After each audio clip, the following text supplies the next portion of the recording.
This conference will now be recorded.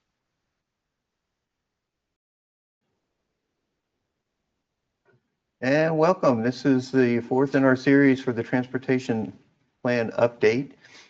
Tonight we're focusing primarily on how do we slow down. Everybody calls in complaining about speeding traffic in their neighborhood, and there are ways to slow down, and hopefully we can come to a consensus on how to do it. First of all, the transportation plan update and an overview. We're implementing a comprehensive system that we're looking at the roadway network, regional transit services, pedestrian facilities, bicycle facilities, recreation trails, and we've added a seventh for maintenance, an overall maintenance plan. Relationship to the transportation plan to the other plans, we've got the comprehensive plan that this is an integral part of, and we take information from the comprehensive plan to determine the growth and the road needs based on what they come up with. Parks and Trails Master Plan, we also take into account with the trail network and pedestrian access. The Upper Front Range Transportation Plan 2040 is a regional plan in our area. Weld County Transportation Plan 2045 is its current version. We also take into account, because there are county roads that become parts of our roads. Then there's the US 85 Planning and Environmental Linkages Study and Access Control Plan, and also the same thing for Highway 52, where we coordinate with CDOT. And then there's utility master plans that have become integral into our timing and phasing of street improvements to make sure we take care of things under the road before we tear it up. So the other transportation plans, the Upper Front Range, primarily in the boxed area there on the left, and major roads and highways that they're focused on, and it's primarily CDOT oriented. And then the Weld County Transportation Plan, I just zoomed into our area for the county roads, that how they consider them, the arterials and the collectors. Typically, their collectors become our arterials because of where they go. This is our current roadway network and transportation plan, based off of a functional classification for the types of roads that there are. Local roads are primarily for property access, low traffic, less than 2,000 average daily traffic. Collectors collect and distribute the traffic between a local and the arterial roads. They're the main connectors within the city. Expecting more traffic in the range of 7,000 to 12,000. And then there's the arterials, and these are our pathways that go farther than the extent of city limits. Take you someplace like Hudson, out west of Boulder, things like up north of Platteville.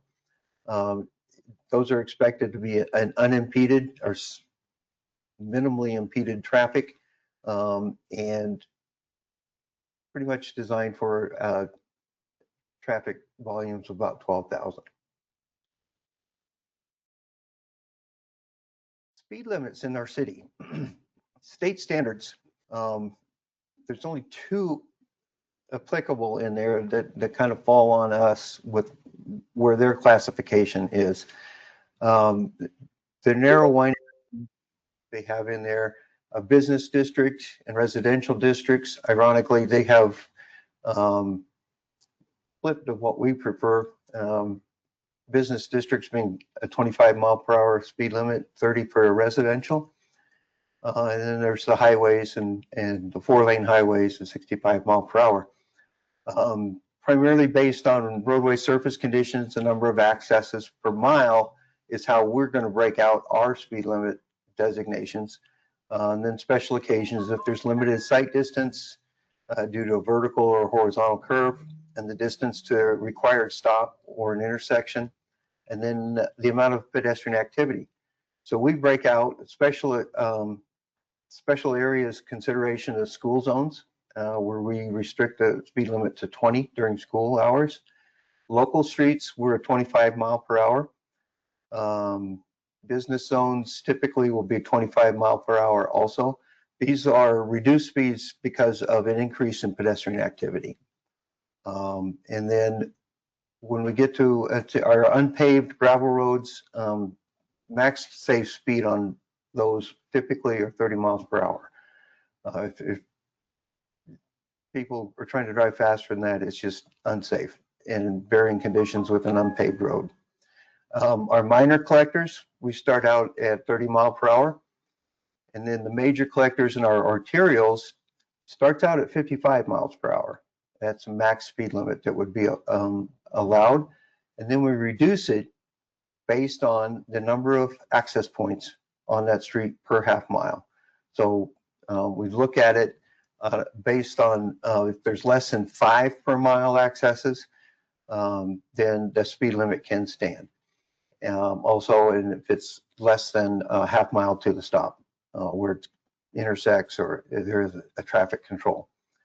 When there's 15 to 20, we reduce it to 40 mile per hour. 21 to 30 per mile is I can't read, 35 mile per hour, and then down to 30 miles per hour if it's more than 30 accesses on that collector. You'll see that transition as you come up Denver.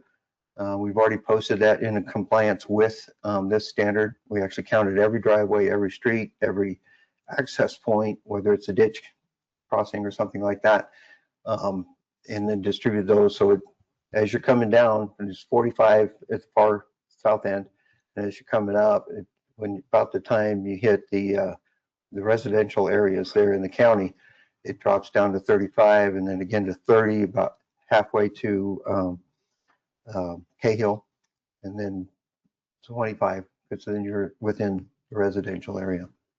So that's our speed standards. Now, intersection control. Everybody thinks when you come up to a intersection that if they have to wait in a particular time frame too long, we need a stop sign there to stop the other traffic to be able to go.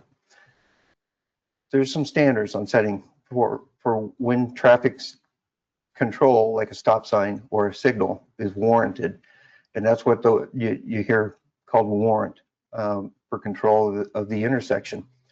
And it's based on accident reports, regrettably, but the more accidents are there, then that gets everybody's attention. Obviously, something needs to be done. It's based on traffic counts. Typically, they require a speed study, and they used to go to the 85 percentile speed of what everybody's doing, and that's what they say should be the speed limit by a study.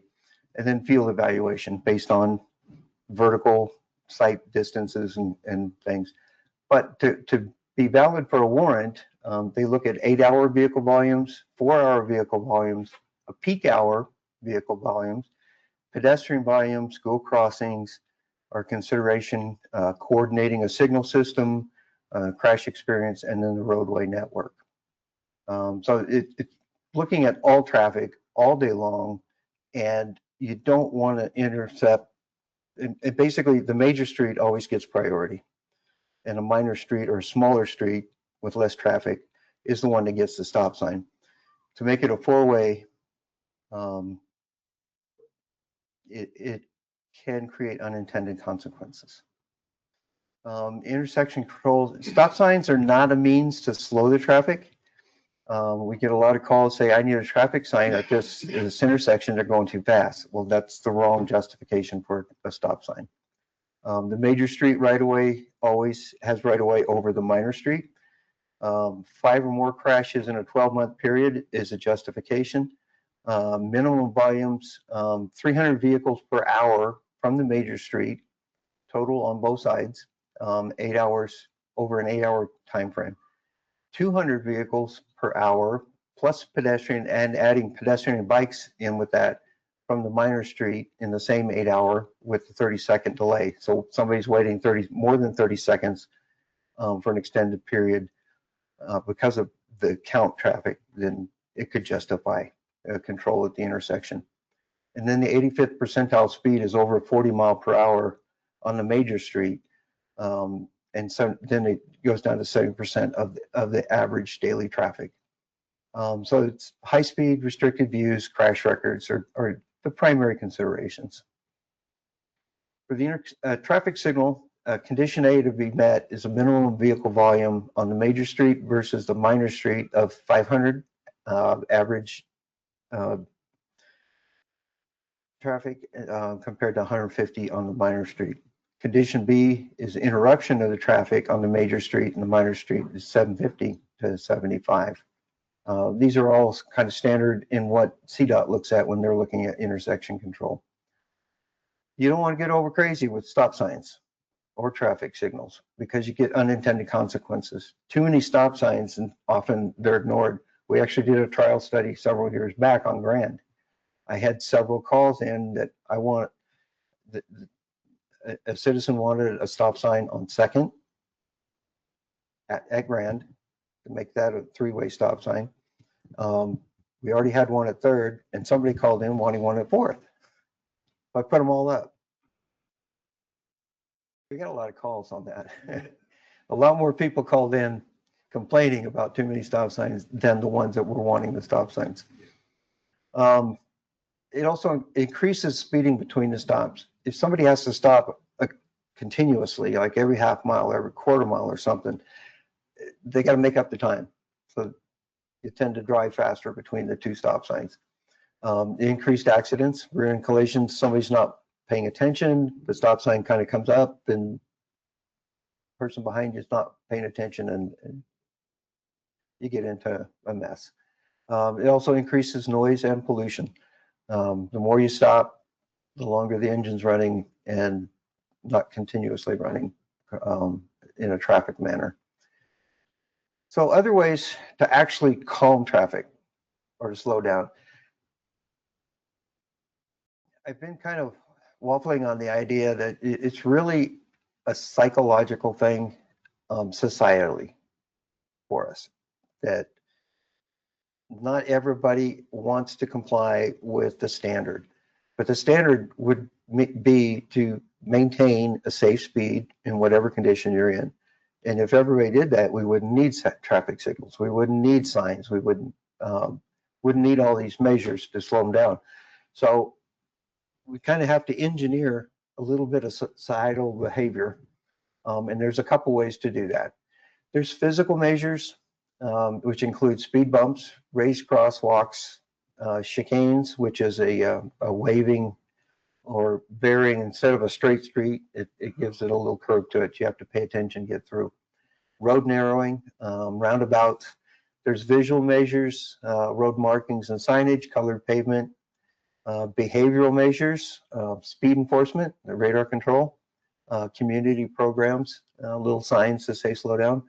Then there's technological measures where you can have a dynamic speed sign. We've got a few in town. And then there's combination measures with the Complete Streets program. So physical measures. I know roundabouts are kind of contentious and not everybody likes them, but they are effective in slowing down the speed.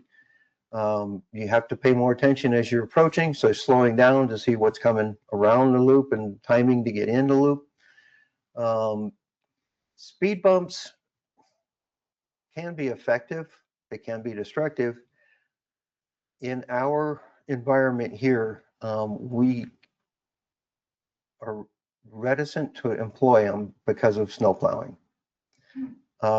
Emergency vehicles also, the fire department doesn't like obstacles to go over. So they've always been a negative on a lot of things that we want to do or try to do. And they have to be designed for the emergency vehicles, whatever happens. Raised crosswalks are kind of a similar deal. It's basically a little ramp up, a flat top, which is the crosswalk, marked for crosswalk, and then a little ramp down. So it does create a little bit of a speed bump. Possibility we can work on trying to design one that is more snowblade friendly. If the transition happens slow enough to where it's not a jarring crunch with the blade, we might be able to deploy those. The chicanes are, that's where the street, you do little bump outs in the street, which forces the traffic to do a little serpentine pattern. So you kind of naturally want to slow down as you're kind of approaching it and going. A little bit of a disadvantage, and if we did this in a neighborhood, driveways are pretty close together sometimes, and also you lose street parking when you start doing those. Same thing with road narrowing. It might get the same effect as the chicane, and there's several ways of road narrowing, and we've deployed a couple. Harrison is one big example. Used to be like a 60-foot wide paved pathway and just straight. The only thing we had for traffic calming was the dips for drainage. Yeah. And those ended up being more of a launching pad for some that weren't paying attention. Instead of slowing them down, kind of launched them up into a couple yards several times. So we brought it into our standard sidewalks out into and narrowed it down a bit. I think it's helped. I haven't seen or heard many more complaints related to speeding through there, so I think that's helped. But that was the general psychology of bringing that in when we reconstructed the street. It also saves us pavement and maintenance costs in the future. But instead of the whole street being narrowed, there's also the possibility of narrowing it with little bump outs, similar to what we've done on Denver, and that can be strategically placed in enough places along the stretch that it would have the same effect of thinking you're closer than you should be, or the sides are not as close. So there's a couple things that we could do. Traffic calming measures for road markings. Painted pavement has a similar effect to a barrier, psychologically or visually.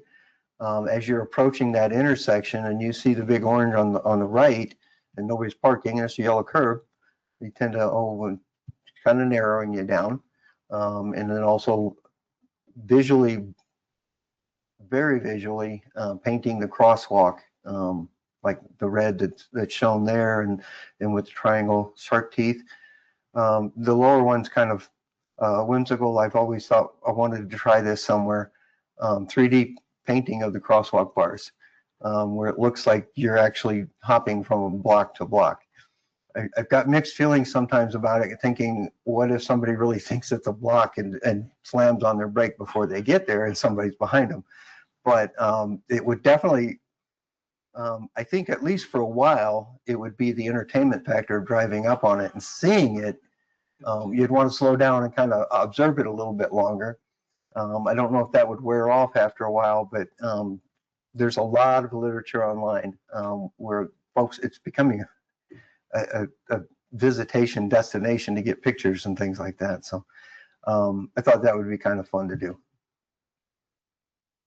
And then there's the behavioral measures. The radar, deploying the police. The big drawback of that is we have limited resources there as well. Only so many people on the force to get a lot of places in town where the reports are happening. And then 2 more next week. Got 2 more coming? 2 more coming next week. Gradually, they're coming. That's good. And then we can deploy the robo radar guys. Not necessarily enforceable, but and we've got a few of the signs up that tell your speed. Again, there's a little bit of a drawback on it in that some kids could see it as a challenge to see how fast they can get going. The fix for that is to not let it display above the speed limit. Once you hit the speed limit, it flashes you're going too fast or something like that. But I think statistically, they're pretty good. I think they help in general. For I'm in an exploratory exploration right now, going on my drive home. They've deployed these all over Federal Avenue, and it's like the first week it was up, I noticed a lot of people were slowing down to the speed limit. As it's progressed, it's more like a nuisance, like, so. So the speed is increasing as time goes on, but I do think they have an initial impact. It makes you think. And sometimes you lose track. I know in South Fulton, you got a small on the corner down there. Yeah. And I'm there quite often because of my grandson, so I'll park out in front. I see cars coming, it's been up for quite a while. You see cars coming, I think starts flashing, they slow down. That's good. I think they might think there's a camera, they're gonna give a ticket or something. Yeah, you want to know a secret? There is a camera there, but we can't use it for law enforcement. But we could tag a car. And I mean, I sit there and watch it because I thought it was really neat. I never had it there when I lived over there. I think that makes a difference. We've got 3 of them out now, and Really? I've had a request from one of the newer officers for a couple more locations. He thinks they're a force multiplier, he says. So we'll be budgeting for a few more. There you go. Yeah, and there's our dynamic speed signs. The trailer is mobile, and we have one. I think they forgot how to use it and program it, but a couple times they placed it and didn't change the speed limit, and everybody's calling it, hey, it's not really 20 mile per hour down there. But and then the combination measures. The Complete Streets program is looking at the entire right of way as multifaceted, multi-use, cars, pedestrians, bikes. The medians have an effect for slowing down traffic when you've got a median in place, and the tree lawn is protective of the pedestrians. People tend to slow down, I think, when it's more of a boulevard-like atmosphere. So with our facilities plan, we're currently evaluating our current conditions, our accident history, to include all our existing conditions. We'll have a trip generation modeling done by a traffic engineer, JR Engineering. And they'll project traffic volumes overall. On this map, you'll notice, I'm not sure if you can see, but there are places where it's dashed lines. Where there's a dashed line, it's a connection we would like to have. For instance, County Road 31, 31 actually goes that way, or here it goes that way, but we would like to bring it back in line for there in some fashion, not necessarily where those lines are, but in some fashion between those points. Same thing down on 29. It would be good to extend from County Road. Am I looking at the right one? Here's 29. 29 currently comes down to 10. And then it's with the right of ways there, but it's not really a road, it's dirt road there still too. But the connection should come, and this will be one change, should come through and then connect again here to be That's the on. same with Raleigh Avenue, right? Yeah, Raleigh was originally intended to, here you can see where it's dotted to 10. And at this time we didn't have the paving from 10 to 8. It was originally intended to go all the way through, and then somebody approved the Halliburton site. So, but we do have the ability to come, and we still have the right of way to come through to 6. Well, originally, we had that scheduled to go through and send all trucks. Yep. Down Raleigh and then over to 85. Yep. And that's still the plan once we get a connection, is to send truck traffic off of Denver up to 52 or 52 down in some fashion. So that's still in the works, and it's a 4-lane that we've got projected, actually an arterial section. So it's kind of a special collector. We've got it projected to be an arterial collector type, or arterial. Activity going on there. Yep. Yep. And then we look at the level of service, which is, I'll explain coming up here. And then we look at our total needs assessment. Level of service of the roads is based on driver comfort, several factors, scoring A to F. Typically something has to be done when you get to a D level. And a lot of the projection will show when something needs to come with the modeling. And then our improvements plan with it in the overall transportation plan, implementing a full management pavement management program, project prioritization, our figuring out our street improvement needs, working with our unpaved roads and how we deal with those, the railroad crossings, our bridges, and then sidewalks. All are going to be all encompassed in there with project lists and cost estimates. And this is how we prioritize our projects. Again, we're looking at criteria, and it's a weighted average on scoring to where health safety is the most important. So it gets 30% weight of the whole score. And then down the level of service that's currently, so if the level of service is less than a D, that would be a 3-pointer counting. 3 to 4 is a medium priority, and then a low priority if it's less than 2, or a B.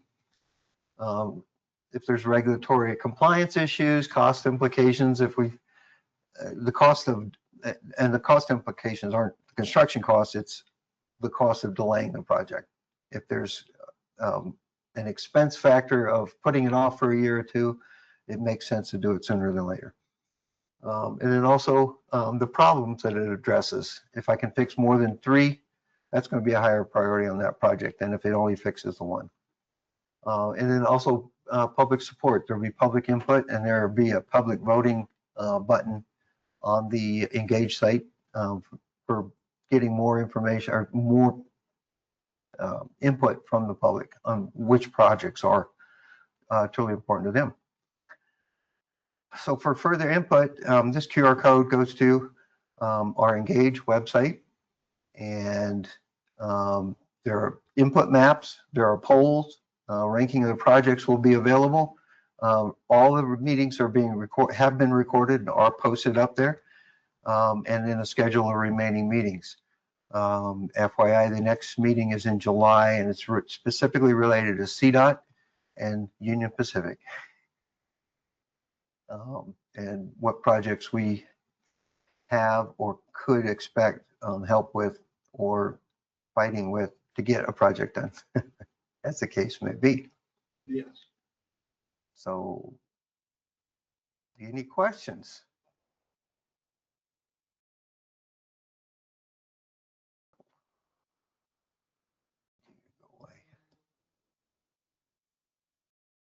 We also have this is the Engage website where you can go to, and if you would, in your spare time, this is the transportation button. Takes you to all the transportation information. Come on. And each one of these tabs is one of the presentations we've had in the past. So you can click on that and you can view the presentation. That first one was just an intro presentation. In the maintenance, you can view that presentation, take some polls, how important different things are, and you can actually do a budget for me, how you think the money ought to be allocated. There's more information on available funds in the initial one, the initial presentation. So there's basically $2.5 million a year that I can spend and have to divvy up between these types. You know, street construction, crack and slurry seal, concrete repair, asphalt repairs, and unpaved roads. And all it is a slide of the button and tell me, and it'll tell you when you run out of money and you got to go back and adjust. For people that can't afford gas are going to figure out how much you need. Yeah. It won't be an emotion decision. No, not at all. But under this one, there's a map here that if you can place a pin someplace where you think a stop sign needs to be, an intersection, highlight where traffic control signal could be. Somebody's already pinned me a traffic control signal here at, where is that? Yep, Fulton and 52. Interestingly enough, that's kind of in the works. And then and you can move around the city and just place where stop signs ought to be. And then there's a poll there where I'm asking each one of them that we covered, each measure that we could potentially deploy, I'm asking everybody to say, would you want a chicane in your neighborhood? So thinking of your street and speeding and stuff, would a chicane be okay with you? You can vote yes, or you say no, no chicanes. Or if you'd like, if we wanted to narrow your street, would you be okay with us narrowing your street? So a couple polls and get a little bit idea what's going on. But yeah. So if there's no questions, anything online, anybody? No? Oh, well, they don't count. So, Todd's taking a nap. He's not watching. yeah. So I appreciate you coming, Bruce. It's good to have an audience while we record this. So hopefully somebody else will watch it online. Funny thing, when you guys were getting ready to do Harrison, had a meeting at the rec center. Yeah. There were all the employees on Harrison. I was the only one that came. I remember that. It's like, okay, guys, let's go get a beer.